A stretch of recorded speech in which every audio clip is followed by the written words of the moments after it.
Muling nagkagirian ang mga sasakyang pandagat ng Pilipinas at China sa Bay Ayungin Shoal.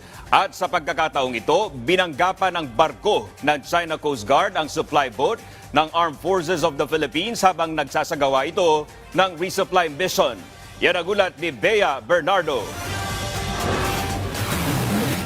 Panibagong insidente na naman ng pangaharas ang naranasan ng Pilipinas sa Chinese Coast Guard habang nagsasagawa ito ng resupply mission sa Ayungin Shoal ngayong araw. Sa drone shot na ito, makikita ang indigenous supply boat ng Armed Forces of the Philippines na unay sa May 2 na napapagitnaan ng dalawang barko ng China. Maya-maya pa ay nabangga na ito ng Chinese Coast Guard Vessel 5203. Sa video na kuha ng mga sundalong nakasakay sa unay sa May 2, maririnig ang pagtama ng kanilang bangka sa barko ng China.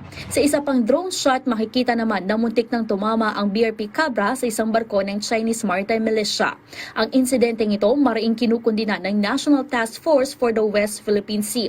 Sa isang pahayag, tinawag ng task force na mapanganib, irresponsable at iligal ang aksyon ng China laban sa ating mga barko. Paglabag din ani ito sa soberanya ng Pilipinas at malinaw na pagbaliwala sa United Nations Charter, UNCLOS at iba pang international maritime conventions at maging ng 2016 arbitral award na pumapabor sa Pilipinas.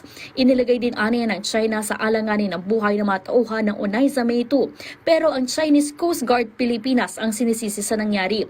Giit nila trespassing ang barko ng Pilipinas sa tinatawag nilang Nansha Island at ang mga barko aniya ng bansa ang nakabangga sa kanilang mga barko. Sa kabila nito, nagpahayag ng suporta ang international community sa Pilipinas. Sa isang tweet, sinabi ni US Ambassador to the Philippines, Mary Kay Carlson, na kinukundina ng Estados Unidos ang aksyon ng China. Suportado rin aniya ng US ang aksyon ng Pilipinas sa pag-iit nito ng soberanya sa rehiyon. Tinawag naman ng Canada na delikado at unlawful ang ginawa ng mga barko ng China.